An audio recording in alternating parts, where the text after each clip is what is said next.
જ આપણી સાથે ટ્રેડબોલ સિક્યોરિટીઝના ભાવિક પટેલ પણ જોડાઈ રહ્યા છે. ભાવિકજી, આપનું પણ સ્વાગત છે સીએનબીસી ગુજરાતમાં. Good morning. અને આપણે આજના રૂપીના ફોલની વાત કરી રહ્યા છે. આપ રૂપીના ફોલને કઈ રીતે જોઈ રહ્યા છો? કારણ કે જે અહીંયા આગળથી 4-5 ફેક્ટર્સની વાત થઈ, એની સાથે એફઆઈઝનો આઉટફ્લો પણ ફરી પાછો આપણને મોટો દેખાઈ રહ્યો છે. તો ક્યાં જઈ શકે છે રૂપિયો? આપને રૂપિયાની ચાલ કઈ રીતની લાગી રહી છે? ગુડ મોર્નિંગ જર્નાજી. અનએક્સપેક્ટેડ લાઇન્સ રૂપિયા ઓફકોર્સ ડેપ્રિશિએટેડ થઈ રહ્યો છે અને જેમ તમે કીધું આઈ થિંક 2-3 ફેક્ટર છે. સૌથી પહેલા આપણે જોઈ રહ્યા છે કે ડોલર ઇન્ડેક્સમાં તેજી થઈ રહી છે ને એટલે થઈ રહી છે કારણ કે તેના જે જીઓપોલિટિકલ કન્સર્ન્સ છે એના લીધે એટલીસ્ટ લિક્વિડિટી આપણે જોઈ રહ્યા છે કે સ્ટ્રીમ થઈ રહી છે, કે જ્યાં ઇક્વિટી એસેટ ક્લાસ છે, કોમોડિટી એસેટ ક્લાસ છે, ત્યાંથી બધામાંથી મની નીકળી અને ડોલર અને યુએસ ટ્રેઝરીમાં જઈ રહ્યો છે. સેકન્ડ આપણે જોઈએ કે આપણે મોસ્ટ ઓફ 80% ઇમ્પોર્ટ કરી રહ્યો છે અને સ્ટ્રેટ ઓફ હોર્મુઝ બંધ છે એટલે જે ક્રૂડ ઓઇલના પ્રાઇસીસ છે એ પણ વધી ગયા છે, જેનો પણ આપણને માર કરી રહ્યો છે.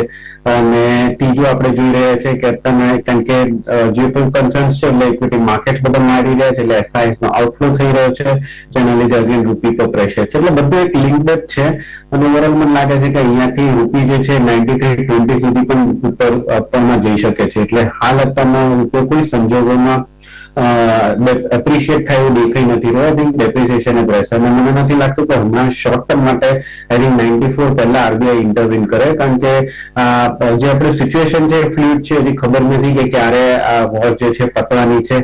એટલે હાલ અત્યારના મને નથી લાગતું કે આરબીઆઈ જ્યાં ઇન્ટરવીન કરે જ્યાં સુધી લાગતું નથી કે યુદ્ધ જે છે થોડું ઓછું થશે. એટલે મારા ખ્યાલમાં અત્યારના વેટ એન્ડ વોચ છે, બટ ડેફિનેટલી એક્સપેક્ટેડ છે કે શોર્ટ ટર્મમાં 93.20 થી 93.30 જે રૂપિયો જે છે એ જોવા મળી શકે છે.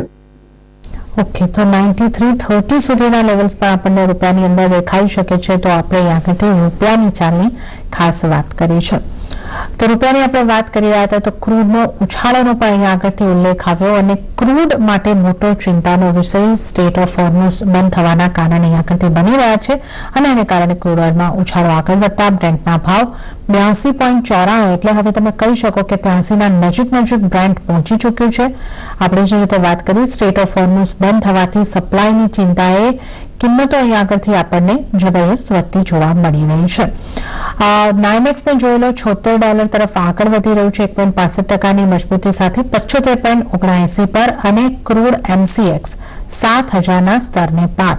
એટલે આપણે જે રીતે જોઈ શકીએ છીએ કિંમતો હવે જાન્યુઆરી 2025ના ઉપલા સ્તરની પાછળ પહોંચી ગઈ છે. તો આ સપ્તાહે હાલ સુધીમાં ક્રૂડ 12%ની તેજી બતાવી ચૂક્યું છે. ભાવિકજી, ક્રૂડ આ યુદ્ધ બાદ સૌથી મોટી આપણે મજબૂતી બતાવી રહ્યું છે. સ્ટેટ ઓફ હોર્મુઝ પર આપણે પાછલા 2-3 દિવસથી ખાસ ચર્ચા કરી રહ્યા છે કે અહીંયા જે વાત હતી કે અહીંયાથી સપ્લાય અટકી શકે છે અને હવે જે સમાચાર મળી રહ્યા છે કે અટકી છે. હવે ઈરાનનું કહેવું છે કે સ્ટેટમેન્ટ આવે છે કે અહીંયાથી જે પણ જહાજ જશે એના પર હુમલો થશે. યુએસનું કહેવું છે કે અમે પ્રોટેક્શન આપીશું. આ બધી સ્થિતિમાં તમે કઈ રીતે જોઈ રહ્યા છો? સ્ટેટ ઓફ હોર્મુઝ કેટલા સમય માટે બંધ રહી શકે એવું લાગે છે? આપણે અનુમાન જ લગાડી શકીએ અત્યારે. અને ક્રૂડમાં હવે કેટલી મજબૂતી આવી શકે? તમે $1 મિલિયન ક્વેશ્ચન પૂછ્યું છે કે સ્ટેટ ઓફ હોર્મુઝ ક્યાં સુધી બંધ રાખી શકે છે, કારણ કે એ તો કોઈને પણ નથી ખબર. કારણ કે હાલ અત્યારે એ છે કે લેજિટિમેટ ટાર્ગેટ બની ગયું છે. કોઈ પણ શિપ જો સ્ટેટ ઓફ હોર્મુઝ થી જશે તો ઈરાને કીધું છે કે એ લોકો એના ઉપર ફાયર કરશે. એટલે હાલ તો બંધ છે અને ઘણી બધી બ્રોકરેજ હાઉસે પણ કીધું છે કે જો સ્ટેટ ઓફ હોર્મુઝ બંધ થશે તો $100 સુધી પણ આવી શકે છે. પણ મને મારે એ કહેવું છે કે ઇવન $100 ઉપર પણ જાય પણ સસ્ટેન નહીં થાય ડેફિનેટલી, કારણ કે સ્ટેટ ઓફ હોર્મુઝ ડેફિનેટલી બંધ નહીં થઈ શકે. કારણ કે કોઈ પણ ઇકોનોમી કે કોઈ પણ કન્ટ્રીના પોઝિટિવ એના માટે છે નહીં. આપણે યુએસ પર પણ જોઈએ તો યુએસ ઉપર પણ એટલે દબાવ આવી ચૂક્યું છે, કારણ કે જે ઇન્સ્યોરન્સ કંપનીઝ છે એ લોકો અત્યારે બંધ કરી દીધું છે ઇન્શ્યોર કરવાની શિપ્સની કે જે સ્ટેટ ઓફ હોર્મુઝથી જાય. એટલે યુએસએ પણ કહેવું પડ્યું છે કે એ લોકો ઇન્શ્યોર આપશે. સેકન્ડ આપણે જોઈ રહ્યા છીએ કે ફ્રાન્સ તરફથી પણ સ્ટેટમેન્ટ આવ્યું છે કે જ્યાં લોકો કોએલિશન બનાવવાના છે કે સ્ટેટ ઓફ હોર્મુઝની જે પણ શિપ પાસ થાય કે એ લોકો ડિફેન્સમાં હેલ્પ કરવા માટે છે. એટલે ઓવરઓલ મને લાગે છે કે આ એક સ્પાઇક છે. સ્ટ્રેટ ઓફ હોર્મુઝ વધારે ટાઈમ તો નહીં રહે, બટ એટલીસ્ટ મિનિમમ મને લાગે છે કે એટલીસ્ટ 1 વીક સુધી તો રહેશે, અને એની લીધે ક્રૂડના પ્રાઇસીસ જે છે એ અપસાઇડ અત્યારમાં રહી શકે છે. ઓવરઓલ કેટલું બંધ રહેશે એ મને પણ હજી પણ નથી ખબર, બટ અહીંયાથી ડેફિનેટલી હું કહીશ કે શોર્ટ તો હજી પણ ના કરાય. બાયની રિકમેન્ડેશન રખાય છે, કારણ કે ઓવરઓલ અહીંયાથી મને લાગે છે કે $85-86 સુધી પણ ઉપર જોવા મળી શકે છે, કારણ કે 20% વર્લ્ડનું બધું જે ઓઇલ જાય છે એ સ્ટ્રેટ ઓફ હોર્મુઝથી જઈ રહ્યું છે. અને બીજી આપણી પાસે ઓપ્શન બહુ ઓછા છે, કારણ કે જે રીતે ઈરાને સ્ટ્રેટ ઓફ હોર્મુઝની પણ સ્ટ્રાઇક કરીને સાઉદી અરેબિયા, બહેરેનના એ લોકોની રિફાઇનરીઝ છે એ લોકો પણ અત્યારના બંધ કરી છે. એટલે સપ્લાય કટ ઓફ છે અને પ્લસ અત્યારના ટ્રાન્સપોર્ટેશન એ કટ ઓફ છે. એટલે રશિયા તરફથી કેટલું ઓઇલ જવાનું છે, વેનેઝુએલાથી કેટલું ઓઇલ આવવાનું છે એ બહુ ઓછું છે. એટલે મને લાગતું નથી કે મેજર કરેક્શન આવે, બટ જો પ્રાઇસ રહેશે તો આઈ થિંક 2 અઠવાડિયાથી વધારે સસ્ટેન નહીં થાય, ફરીથી કરેક્ટ થઈ શકે છે. તો કરંટ માર્કેટ પ્રાઇસથી હું કહીશ કે બાયની રિકમેન્ડેશન છે. 7,000 આસપાસ ક્રૂડ છે ચાલી રહ્યું છે, તો બાય કરી શકાય છે. 7100 ના ટાર્ગેટ થી નીચે 6950 નો સ્ટોપ લોસ રાખી શકાય છે. ઓવરઓલ શોર્ટ ટર્મમાં મને લાગે છે કે ક્રૂડમાં તેજી રહેશે, બટ મીડિયમ ટર્મમાં તેજી સસ્ટેન નહીં થાય. જેવું સ્ટ્રેટ ઓફ હોર્મુઝ ચાલુ થશે, પ્રાઇસીસ જે છે પાછળ ફોલ થઈ જશે. ઓકે, તો બાય તરફની સલાહ અહીં આગળથી બની રહી છે, અને 7100ના ટાર્ગેટ માટે અત્યારે તમે બાય કરીને ચાલી શકો છો, અને 6950નો સ્ટોપ લોસ અહીં આગળથી તમારે રાખવાનો રહેશે. તો ક્રૂડને માટે બાય કરવાની સલાહ. ભાવિકજી, એક પ્રશ્ન જે આપણે બધા જે પેટ્રોલ કે જે ક્રૂડના ઉત્પાદનોને યુઝ કરતા હોય છે, આજે આપણે જે રીતે જોયું હતું કે ભારત પાસે કેટલું રિઝર્વ છે એની એક સત્તાવાર માહિતી આપવામાં આવી હતી. 25 દિવસનો રિઝર્વ આપણી પાસે છે એ રીતે કહેવામાં આવ્યું. હવે આપણે અહીંયાથી અનુમાન કરી રહ્યા છે કે સ્ટ્રેટ ઓફ હોર્મુઝ 7 દિવસ કે વધીને 10 દિવસની અંદર ચાલુ થઈ શકે, તો એની સામે 25 દિવસનો સ્ટોક આપણી પાસે છે. પણ હવે પ્રશ્ન એ છે કે ઇન કેસ જો અહીંયા આગળથી આ સ્ટેટ ઓફ હોર્મુઝથી સપ્લાય આવવામાં મોડું થાય છે કે ઓછી પછી શરૂ થાય ત્યારે ઓછી આવતી હોય, રશિયા તરફથી આપણે બાઇંગને થોડું ઓછું કરવું પડ્યું છે, તો આપણે માટે આ જે ક્રૂડ કે ની પેદાશો પેટ્રોલ ડીઝલની કિંમતો વધતી દેખાઈ શકે ભારતની અહીંયા આગળથી હું વાત કરું છું? અત્યારના તો પ્રાઇસ નહીં વધે, કારણ કે જે અત્યારના આપણી પાસે પ્રાઇસીસ જે છે ઓલરેડી ઓછા પ્રાઇસ ઉપર જ છે. અને પહેલા પણ આપણે જોયું હતું કે જયારે ક્રૂડના પ્રાઇસીસ ઓછા થયા હતા ત્યારે ગવર્મેન્ટ છે એ લોકો પાસ ઓન કન્ઝ્યુમરનું નતું કર્યું. ઓએમસી કંપની ગવર્મેન્ટે જ ફાયદો લીધો હતો, અને હવે પણ જો પ્રાઇસ વધશે આગળ જતા તો પણ મને લાગે છે કે પાસ ઓન નહીં કરે. અગેન જે ઓએમસી કંપની છે એ લોકો જ આઈ થિંક થોડોક લોસ બેર કરશે, પ્લસ ગવર્મેન્ટ બંધ કરશે. એટલે ઓવરઓલ હમણાં શોર્ટ ટર્મમાં મને નથી લાગતું કે કોઈ મોટું આપણને પ્રાઇસ વધી શકે છે. બટ યસ, એ છે કે અત્યારના આપણે સાઉદી અરેબિયાથી એક્સપેક્ટ નથી કરી શકતા કે શોર્ટ ટર્મમાં આવે. એટલે આઈ થિંક રશિયા તરફથી જ આપણે જવું પડશે, અને રશિયા ઓલરેડી કીધું પણ છે કે એ લોકો તૈયાર છે. મને લાગે છે કે ડિસ્પાઇટ યુએસ પ્રેશર આપણે અત્યારના રશિયા પાસથી જ આઈ થિંક કરવું પડશે, કારણ કે તમે ક્રૂડ ઓર્ડર એ કરો છો ને તો ત્યાંથી પણ આવતા એટલે આપણે જો રશિયાનું જોઈએ તો 15 દિવસ થાય છે, સાઉદી અરેબિયાથી 7 દિવસ થાય છે. એટલે જો 2 અઠવાડિયું પણ બંધ રહ્યું અને એના પછી પણ આપણે ઓર્ડર કર્યું તો ત્યાં સુધીમાં આપણે જે સ્ટ્રેટેજિક રિઝર્વ જે છે ઓછું થશે. એટલે આઈ થિંક કશે ને કશે ગવર્મેન્ટ આ વીકમાં કે મેક્સિમમ 2 થી 3 દિવસમાં ડિસિઝન લેશે અને ઓર્ડર કરશે આઈધર રશિયા પાસથી. એટલે આપણે આગળ જતા જો સ્ટેટ ઓફ હોર્મુઝ 2 અઠવાડિયું પણ બંધ રહ્યું તો એટલે આપણને જે ઓઇલ જે છે એ ઓછું ના પડે. પણ અહીંયાથી પ્રાઇસ વધે એ બહુ દેખાઈ નથી રહ્યો, કારણ કે આની પહેલા પણ પ્રાઇસ ઓછી થઈ હતી ત્યારે ગવર્મેન્ટે પાસ ઓન નહોતું કર્યું. અને હાલ મને લાગે છે કે પ્રાઇસ જે છે સ્થિર જ રહેવાની છે. ઓકે, તો ક્રૂડની સપ્લાય કેવી રીતે મળી શકે છે અને ક્રૂડની સ્ટ્રેટેજીની પણ આપણે અહીંયા આગળથી વાત કરી છે. અને હવે આપણે નેચરલ ગેસ તરફ આગળ વધીએ તો નેચરલ ગેસમાં પણ શરૂઆતી કારોબારમાં સ્થાનિક બજારમાં આશરે 3%થી વધારેની આપણને કિંમતો તૂટતી જોવા મળી છે, અને હવે આ ઘટાડો થોડો ઘટ્યો છે. 1.70% સુધીના ઘટાડા સાથે 283ની આસપાસ કામકાજ થતું આપણને જોવા મળી રહ્યું છે.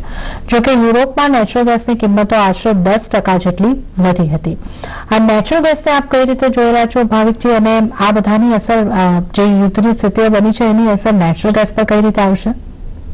નેચરલ ગેસ પર આપણે જોઈએ તો ઓલરેડી તમે જેમ વાત કરી યુરોપમાં આપણે જોયું કે નિયરલી 100% 60-80% ના પ્રાઇસીસ જે છે વધ્યા હતા, કારણ કે નેચરલ ગેસ આપણે જોઈએ તો બહુ ઓછા સપ્લાયર છે. એક રશિયા છે, એક યુએસ છે, ત્રીજું આપણે જોઈએ તો કતાર છે. હવે મોસ્ટ ઓફ આપણે 30% નેચરલ ગેસ જે છે એ સ્ટ્રેટ ઓફ હોર્મુઝ થી જાય છે, જે કતારથી જાય છે. યુરોપ જે છે યુએસ પાસ થી લે છે, રશિયા પાસે અત્યારે કોઈ લઈ નથી રહ્યું, ખાલી ચાઇના લઈ રહ્યું છે. એટલે આપણે પણ જોઈએ તો આપણે પણ કતાર પરથી નેચરલ ગેસ લઈ રહ્યા છે. મોસ્ટ ઓફ એશિયન માર્કેટ જે છે એ કતારથી લઈ રહ્યા છે. એટલે હાલ અત્યારમાં તો કમ્પ્લીટલી કટ ઓફ થઈ ગયું છે. આપણે યુએસ પાસથી નેચરલ ગેસ લઈ શકીએ, બટ યુએસ આપણને આપશે નહીં, કારણ કે ઓલરેડી લોકો યુરોપનું જે છે એ બુક કરી દીધું છે. હવે આપણી પાસે રશિયા છે, રશિયા યુઝ્યુઅલી આપણે નેચરલ ગેસ લેતા નથી, એટલે અહીંયાથી આપણી પાસે પણ તમે નેચરલ ગેસની જે છે એની કટોકટી તો થોડીક રહેવાની છે.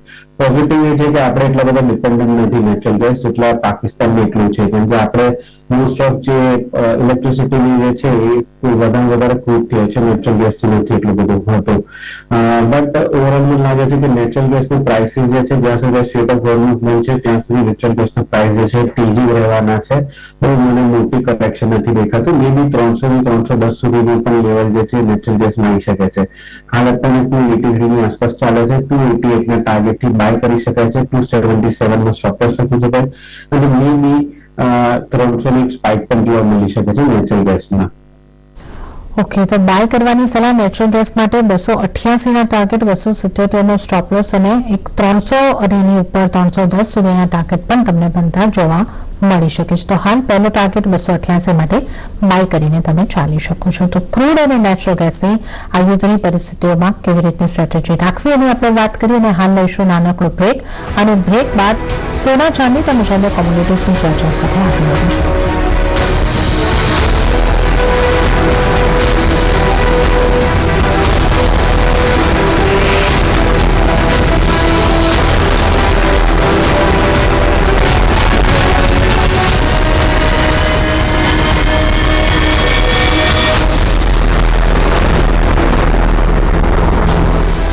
બ્રેક બાદ કોમ્યુનિટી લાઈવમાં આપનું ફરી એક વખત સ્વાગત છે. ભાવિક પટેલ આપણી સાથે જોડાયેલા છે. ભાવિકજી, આપનું પણ ફરી એક વખત સ્વાગત. અને સોના ચાંદીની અહીં આગળથી ખાસ આપણે વાત કરી લઈએ.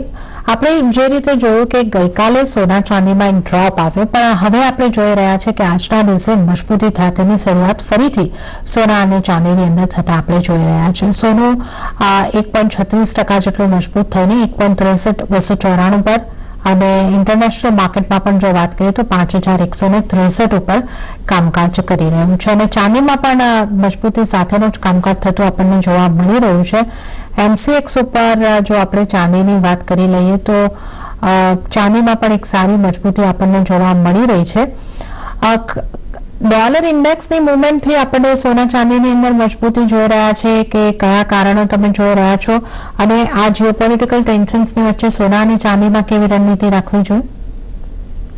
આમ તો જીઓપોલિટિકલ કન્સર્ન્સ જ્યારે પણ વધે છે ત્યારે સોના માટે તો પોઝિટિવ હોય છે, પણ ગઈકાલે આપણે જે રીતે કરેક્શન જોયું હતું સોના ચાંદી, એનું એક જ કારણ છે કે આપણે જેને પહેલા કીધું કે લિક્વિડિટી ક્રંચ થોડી થઈ હતી, માર્જિન પ્રેશર રહ્યા હતા. એના લીધે આપણે જોઈ રહ્યા હતા કે ઇક્વિટી માર્કેટમાં જે કરેક્ટ થઈ રહ્યું હતું એના માટે ગોલ્ડ અને સિલ્વરમાં પ્રાઇસીસ જે છે એમાં લોકો પ્રોફિટ બુક કર્યું અને ઇક્વિટી માર્કેટમાં થોડુંક કર્યું. સેકન્ડલી પણ આપણે જોઈ રહ્યા હતા કે ડોલર ઇન્ડેક્સ યુએસ ટ્રેઝરી છે એ પણ વધ્યા હતા, જે અગેન ડોલર જે અગેન ગોલ્ડ અને સિલ્વર માટે નેગેટિવ છે, કારણ કે હાલ અત્યારમાં સેફ હેવન જે છે લોકોને લાગી રહ્યો છે યુએસ ડોલર, બીકોઝ ઓફ કારણ કે અત્યારે એક્સપોર્ટર બની ગયું છે યુએસ. અને સેકન્ડ આપણે જોઈએ તો એની સાથે સાથે યુએસ ટ્રેઝરી યીલ્ડમાં, બટ આજના દિવસ મુજબ $5,000 ની અગેન નીચે આવી ચૂક્યું છે, એની ઉપર આવી ચૂક્યું છે ગોલ્ડ 85 ની આસપાસ, ફરીથી સિલ્વર આવી ચૂક્યું છે. એટલે મને લાગે છે કે અહીંયાથી આપણને બહુ મેજર કરેક્શન જોવા નહીં મળે. આઈ થિંક કાલનું જે કરેક્શન છે એ ઓવર થઈ ગયું છે, અને અહીંયાથી હું અગેન બાય એન્ડ ડિપ્સની સ્ટ્રેટેજી રાખીશ, કારણ કે મને લાગે છે કે અહીંયાથી પ્રાઇસીસ જે છે ઓર ઉપર વધી શકે છે. કાલનું જે છે એ એક ડીપ જ કહીશ, અને અહીંયાથી હવે વધારે એટલીસ્ટ ડોલર ઇન્ડેક્સ મજબૂત થાય એવું દેખાઈ નથી રહ્યું, એટલે બાય એન્ડ ડિપ્સની સ્ટ્રેટેજી રાખી છે. આજના દિવસમાં આઈ થિંક ઓપ્શન જે છે એ વધારે સારું છે, કે જે ગોલ્ડ મિનિમમ 1,64,000 નું જે કોલ ઓપ્શન છે એ બાયની રિકમેન્ડેશન છે 5,700 ની આસપાસ. 6100 નો ટાર્ગેટ રાખી શકાય છે અને 5300 નો સ્ટોપ લોસ રાખી શકાય છે. પણ ગોલ્ડ મિની 1,64,000 નો જે કોલ ઓપ્શન છે એ બાયની રેકમેન્ડેશન આપું છું. ઓકે, તો અહીંયા કરતી ગોલ્ડ મિનીમાં કોલ ઓપ્શન જે છે એને ખરીદી કરીને ચાલવાની સલાહ બની રહી છે. અને સિલ્વર માટે આપની કઈ રીતની સલાહ રહેશે? સિલ્વરમાં આપણે જોઈએ તો ગઈકાલે સારી વોલેટિલિટી, ઇનફેક્ટ ગઈકાલે આપણે બહુ મોટું કરેક્શન પણ જોવા મળ્યું હતું અને પછી પાછું રિવર્સલ પણ જોવા મળ્યું હતું. તો સિલ્વરમાં પણ મને લાગે છે કે આજના દિવસમાં બાયની રિકમેન્ડેશન હશે, બટ કોલ ઓપ્શન 2,80,000 ના છે એ આઈ થિંક પ્રોપર રહેશે. તો 2,80,000 નું જે કોલ ઓપ્શન છે 20,000 ની આસપાસ બાય કરી શકાય, 24,000 ના ટાર્ગેટ થી 18,000 નો સ્ટોપ રાખી શકાય છે. તો 2,80,000 નું જે કોલ ઓપ્શન છે એક બાયની રેકમેન્ડેશન છે. ઓકે, તો ચાંદીમાં પણ કોલ ઓપ્શન 2,80,000 છે એને બાય કરીને ચાલો અને 18,000 નો સ્ટોપ લોસ, 24,000 ના ટાર્ગેટ અહીંયા બની શકે છે. ત્યારે જ હવે મેટલ્સના કારોબાર પર પણ જો નજર કરી લઈએ તો શરૂઆતી કારોબારમાં સ્થાનિક બજારમાં મેટલ્સ તરફથી મિશ્ર સંકેતો મળ્યા, પણ વૈશ્વિક બજારમાં એલએમઈ પર સ્ટોક કરતા એલ્યુમિનિયમની કિંમતોને સપોર્ટ મળ્યો છે અને કોપરમાં એક મહિનામાં ઉપલા સ્તરેથી વેચવાલી જોવા મળી. મજબૂત યુએસ ડોલર અને ગ્લોબલ મેન્યુફેક્ચરિંગ ડિમાન્ડને લઈને ચિંતાને કારણે કોપરમાં દબાણ જોવા મળ્યું. એમસીએક્સ ઉપર અત્યારે તમામ મેટલ લીલા નિશાનમાં કામકાજ કરી રહી છે. કોપરમાં 0.70% મજબૂતી અને એલ્યુમિનિયમ પણ 0.5% જેવું મજબૂત. ડોલર ઇન્ડેક્સમાં એક મુવમેન્ટ આવી રહી છે. હવે આપણે મેટલ્સમાં કેવી આપની સલાહ બનશે, કઈ મેટલ પર? મેટલ્સમાં મને એલ્યુમિનિયમ વધારે સારું દેખાય રહ્યું છે, કારણ કે મિડલ ઇસ્ટમાં જે સ્મેલ્ટર કતારે છે ને એલ્યુમિનિયમનું પ્રોડક્શન છે એ હાઇક કર્યું છે, જેના લીધે આપણે જોઈ રહ્યા છે કે પ્રાઇસીસ જે છે એ જમ્પ થઈ છે અને ઓલરેડી કતારથી જે એલ્યુમિનિયમ જતું હતું સ્ટ્રેટ ઓફ હોર્મુઝથી એ પણ બંધ થઈ ગયું છે. એટલે આજના દિવસમાં આપણે બધી બેઝ મેટલ્સમાં જોઈએ તો એલ્યુમિનિયમ સૌથી સ્ટ્રોંગ દેખાઈ રહ્યું છે. તમારો સૌથી પહેલી ટોપ પિક રહેશે એલ્યુમિનિયમ. અગેન 325 326 ની આસપાસ આવે છે તો બાયની રિકમેન્ડેશન છે. 332 ના ટાર્ગેટ થી 323 નો સ્ટોપ લોસ રાખી શકાય છે. કોપરની વાત કરીએ તો કોપર અત્યારે સસ્ટેન કરી રહ્યું છે 1200 ની આસપાસ. ડોલર ઇન્ડેક્સમાં તેજી છે અને પ્લસ જે રીતે જીઓપોલિટિકલ કન્સર્ન જતાના છે એ રીતે ડિમાન્ડ જે છે કોપરની અને બેઝ મેટલની એ થોડીક વીક રહેવાની છે. એટલે બહુ મને મોટી તેજી નથી દેખાતી. આઈ થિંક કોપર 1200 થી 1220 ની રેન્જ જે છે એમાં ટ્રેડ કરશે. સેમ ઝીંકની પણ વાત કરીએ તો ઝીંક પણ 320 થી 330 ની રેન્જ જે છે એમાં ટ્રેડ કરશે. એટલે ઓવરઓલ આઈ થિંક બધા બેઝ મેટલ્સ મને સાઇડવેઝ લાગી રહ્યું છે, બટ એલ્યુમિનિયમ પોઝિટિવ લાગી રહ્યું છે કારણ કે પ્રોડક્શન બંધ થયું છે, જેના લીધે પ્રાઇસીસમાં તેજી જોવા મળી છે અને આગળ જતા પણ થોડીક એલ્યુમિનિયમ પણ જે ઇન્વેન્ટરી ઓછી થઈ રહી છે. એટલે એલ્યુમિનિયમ આજે મારી ટોપિક રહેશે બાય માટે. ઓકે, તો એલ્યુમિનિયમ પર બાય કરીને જાણો. મેટલ્સમાંથી આ સલાહ અને આ સાથે જ આપનો ખૂબ ખૂબ આભાર અમારી સાથે જોડાવા બદલ. ભાવિકજી, આ તમામ ચર્ચા કરવા બદલ આપનો આભાર. તો આ સાથે જ કોમ્યુનિટી લાઈવમાં હાલ પૂરતો આટલું જ. હાલ મને પણ આપશો રજા, પણ આપસી એમની બજાર સાથે જોડાયેલા રહો. આપણે મળીશું દીકરીથી દલાલ આપણા માટે લઈને આવશે. નમસ્કાર.